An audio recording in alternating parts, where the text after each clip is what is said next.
બનાવની વિગત અનુસાર કેસરથાણા વિસ્તારમાં આવેલ ફ્લોરલ વુમન્સ હોસ્પિટલના માલિક અને પ્રતિક જીવરાજભાઈ માવાણી સામે ગતરોજ સીમાડા જકાતનાકા પાસે આવેલ મારુતિ એક્સરે અને સોનોગ્રાફી હોસ્પિટલમાં ફરજ બજાવતી યુવતીએ છેડતીની ફરિયાદ નોંધાવી હતી। જો કે બાદમાં યુવતીના પરિવારજનોએ હોસ્પિટલમાં ઘૂસી જઈ તેને માર માર્યો હતો અને સીસીટીવી ફૂટેજ પણ વાયરલ થયા હતા, જેથી આખરે ગતરોજ મોડી સાંજે પ્રતિક માવાણીએ પણ મોહિત નામના વ્યક્તિ સહિત અન્ય 10 જેટલા લોકો સામે રાયોટિંગની ફરિયાદ નોંધાવી છે।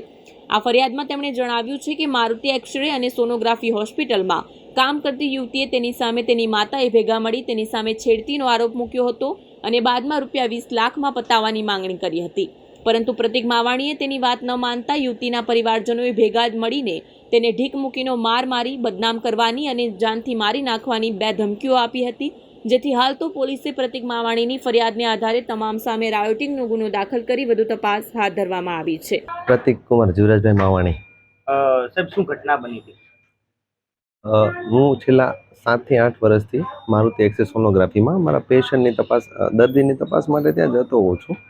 આ વખતે પણ એમની તપાસ કરી અને હું સીધો સાહેબની ઓફિસમાં બેઠો હતો। ત્યાં અમુક અસામાજિક તત્વો આવીને 8 થી 10 જણા આવીને સીધી મારી પાસે કીધું કે તમે છેડતી કરી છે, આરોપ મૂક્યો। મેં જ્યારે કીધું કે અમે નથી કરી, ત્યારે એમણે સીધું જ પૈસાની ખંડણીની માગણી કરી કે પૈસા આપી દો, નહીંતર તમારી બદનામ કરી નાખીશું અને તમને મારામારી કરીશું અને મારી નાખીશું અને હોસ્પિટલમાં બદનામ કરી નાખીશું, એ રીતે। એટલે એમને અમારી પાસે 20 લાખ રૂપિયાની માગણી કરી હતી। એટલે મેં કીધું કે મેં કંઈ કર્યું નથી, તો પછી હું શા માટે આપું, એમ કરીને બીજા અસામાજિક તત્વો આવીને સીધું મારવા જ માંડ્યા અને મારા માથાના ભાગે ગંભીર ઈજા થઈ ગઈ છે અને લોહી લુહાણ હાલતમાં મને છેલ્લે અહીંયા સારવાર માટે આઈસીયુમાં છેલ્લા 2 દિવસથી ટ્રીટમેન્ટ આપવામાં આવી રહી છે। કોણ છે આ છોકરી? કોણ છે? એમને હું ઓળખતો પણ નથી ને હું છેલ્લા 8 વર્ષથી અહીંયા જાઉં છું અને એમાં આ લોકો જે નર્સિંગ સ્ટાફ હોય છે બદલાતો રહેતો હોય છે। તમે અંદર ગયા હતા પેશન્ટને ચેક કરવા, ત્યારે કોણ હતું અંદર હાજર? ત્યાં અંદર એ રૂમમાં દર વખતે એક દર્દી હોય છે, એક નર્સિંગ સ્ટાફ હોય છે જે આસિસ્ટન્ટ હોય, એક એક્સરે ટેકનિશિયન પણ હોય છે અને 5 થી 10 મિનિટમાં હું મારું કામ પતાવી દેતો હોઉં છું। તમે 3 વાર છોકરીની છેડતી કરી, અલગ અલગ ટાઈમ એવી વાત કરે છે, કેટલા આક્ષેપમાં કેટલી સત્યતા?